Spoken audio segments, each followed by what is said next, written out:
Hello guys, कैसे हो आप सब। आई होप आप सब ठीक होंगे और बहुत अच्छे से अपनी पढ़ाई को कर रहे होंगे। गाइस, जैसा कि आप सब जानते हैं, हम क्लास 10th के अनसोल्ड के सेट 800 वाइज ए वाइज के आपके क्वेश्चन करा रहे थे।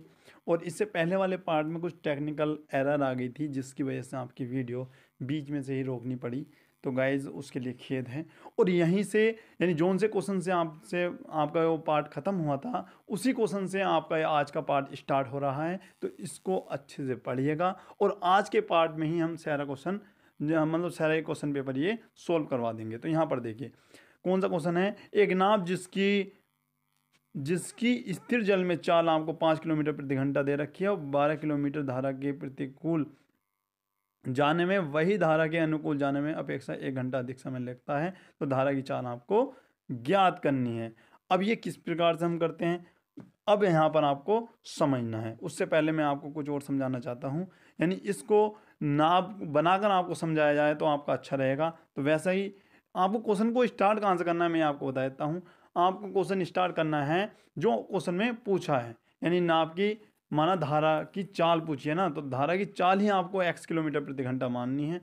अब बात रही नाव की चाल, तो नाव की चाल स्थिर जल में दे रखा है 5 किलोमीटर प्रति घंटा, आपको ये उसमें दे रखा है। उसके बाद हमको क्या करना है, यहाँ पर देखिए तो हम आपको समझाते हैं इस प्रकार से। सपोज करो ये हमारी एक नहर है। नहर तो देखी होगी, जब आप बचपन में नहर में नहाते होंगे वही वाली नहर है। अच्छा, नहर छोड़िएगा, इस नाम नहीं चल सकती ना, उसको हम मानते हैं एक प्रकार से एक नदी है हमारी, ठीक है, ये नदी है। अब इसमें क्या करते हैं, इसमें आप बना लेते हो एक नाव, इस प्रकार से हम इसकी नाव बना लेते हैं। अब करना क्या है उसके बाद, अब दो कंडीशन आपकी होती हैं, एक तो वो धारा की दिशा पर डिपेंड करती है और एक होता है प्रतिकूल दिशा, एक होता है अनुकूल दिशा। अब यहाँ पर देखिए धारा की दिशा इधर है, मतलब पानी इधर को जा रहा है और नाव भी हमारी इधर को जा रही है। तो भैया जी इसमें क्या होगा, ये अनुकूल है इसके, तो ये इसमें ऐड हो जाएगा। तो इस कंडीशन में तो धारा की दिशा ऐड हो जाएगी। अब यहाँ पर प्रतिकूल है, तो प्रतिकूल में क्या होता है, तब उधर को आपको जो अनुकूल दिशा में तो जोड़ते हैं, इसमें आपको घटाना होता है क्योंकि ये अपोजिट है, में जोर आपको ज़्यादा लगाने पड़ते हैं। अब यहाँ पर देखिए हम ये पूरा डायग्राम आप समझ गए हैं। अब यहाँ पर देखिए हम क्या लिखते हैं यहाँ पर, अब हमको करना क्या है, अब यहाँ पर हम लिखते हैं अनुकूल दिशा। अनुकूल दिशा यानी किस प्रकार से हम इसको, यानी अनुकूल दिशा में हमारी क्या चाल थी और प्रतिकूल दिशा में हमारी क्या चाल थी। तो यहाँ पर अनुकूल चाल, अब क्या लिखेंगे गाइस, अनुकूल चाल, यानी जो आपके अनुकूल चाल है उसमें क्या करेंगे, कोई बताएगा। तो यहाँ पर हम क्या लिखते हैं, जो आपकी चाल है नाव की उसमें को हम 5 लिखेंगे, 5 में को हम क्या करेंगे x, यानी धारा की चाल उसको ऐड करते हैं, यहाँ पर समझिएगा। अब यहाँ पर क्या करना है आपको, ये धारा है, ठीक है, इधर को जा रही है और इधर को ही आपकी नाव जा रही है, तो ये इसमें चाल इधर की ऐड हो जाएगी ना इसकी, यानी धारा की चाल और इसकी चाल ऐड हो जाएगी। अब आपने देखा भी जब आप तैरते हो तो इधर को जल्दी पहुंच जाते हो, ठीक है ना भाई, यही लॉजिक है, ये आपको उसमें लिख देना है इस प्रकार से। तो हम क्या करते हैं, इसमें लिखते हैं 5+x, ये लिख दिया है आपको किलोमीटर प्रति घंटा। अब क्या करते हैं गाइस, अब हम लिखते हैं प्रतिकूल चाल बराबर, क्या लिखेंगे गाइस, प्रतिकूल चाल। ये क्या होगा, कुछ नहीं करना आपको, इसमें से x घटा देना है। क्यों, जैसा कि आप देखते हैं जब नाव विपरीत दिशा में जाती है उसके, तो वहां पर आपको चाल, जो धारा की चाल होती है उसको आपको घटाना पड़ता है, ठीक है ना। अब क्या करें, अब लिखेंगे हम प्रश्नानुसार। अब यहां से हम क्या देखते हैं प्रश्नानुसार में, अब आपको क्वेश्चन पढ़ना है एक बार, क्या लिख रहा है कि 12 किलोमीटर प्रतिकूल दिशा में जाने पर, ये हमको लिखना है। प्रकार से लिखो या ये लिखो कि धारा के प्रतिकूल 12 किलोमीटर जाने में लगा समय, ये हमें लिख देना है, ठीक है ना। और इसको हम क्या कैसे करके लिखते हैं ये तो आपको पता है ना। अब मुझे ये बताइए किसको फॉर्मूला याद है, चाल का फॉर्मूला क्या होता है, किसी को याद है गाइस।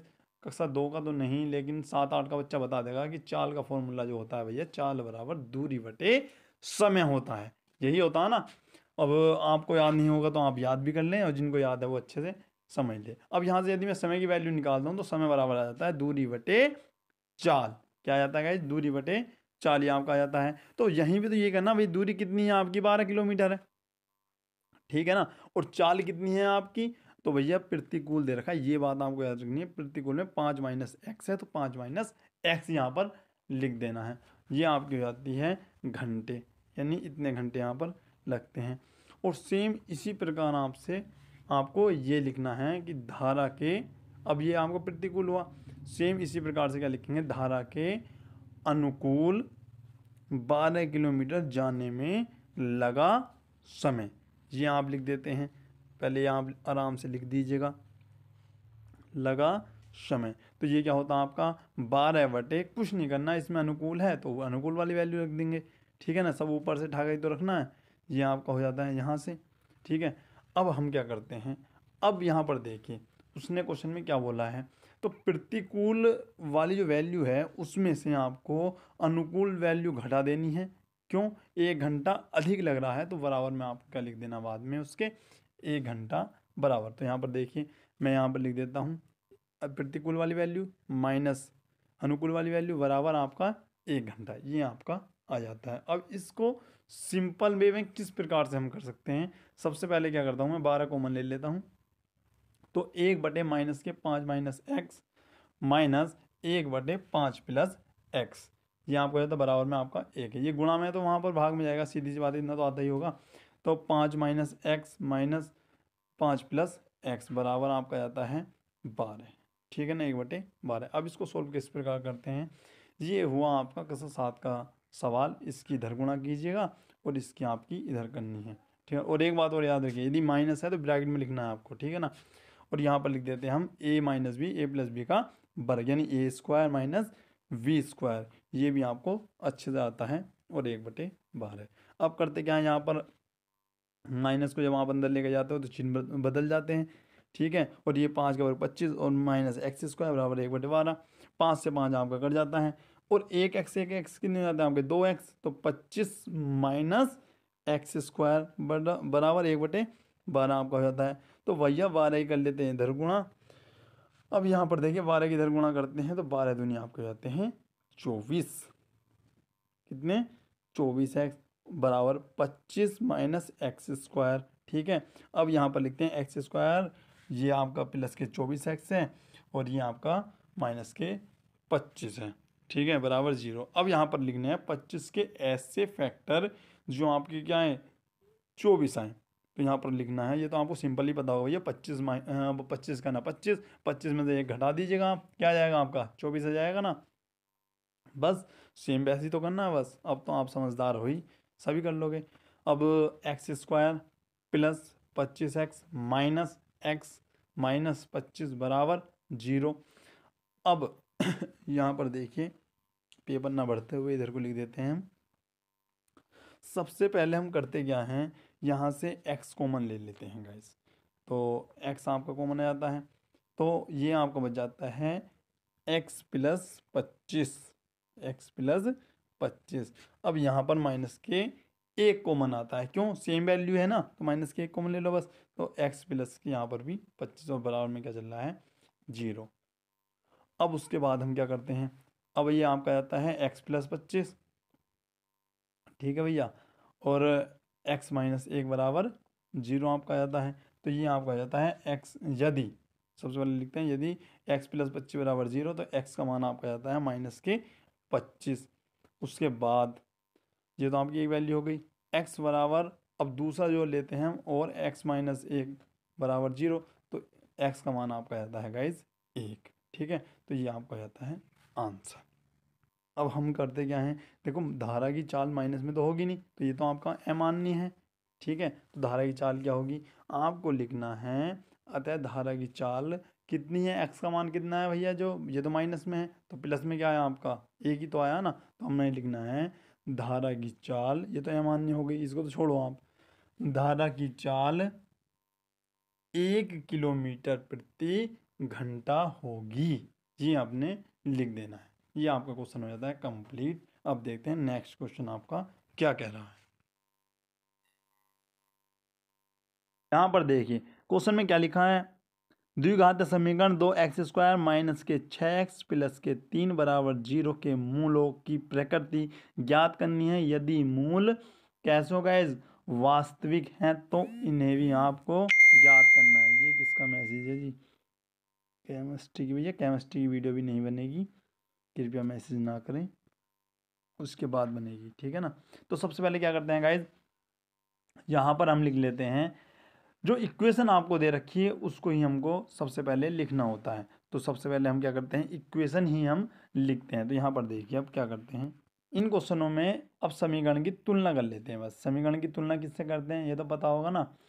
तो आपको मैं बता दूं भैया, समीकरण की जो तुलना करते हैं वो करते हैं हम a x square plus b x plus c. अब तो याद आ गया होगा ना। अब देखते हैं, तो समीकरण की तुलना a x square plus b x plus c बराबर 0 से करने पर यहाँ पर हम इतना लिख देते हैं।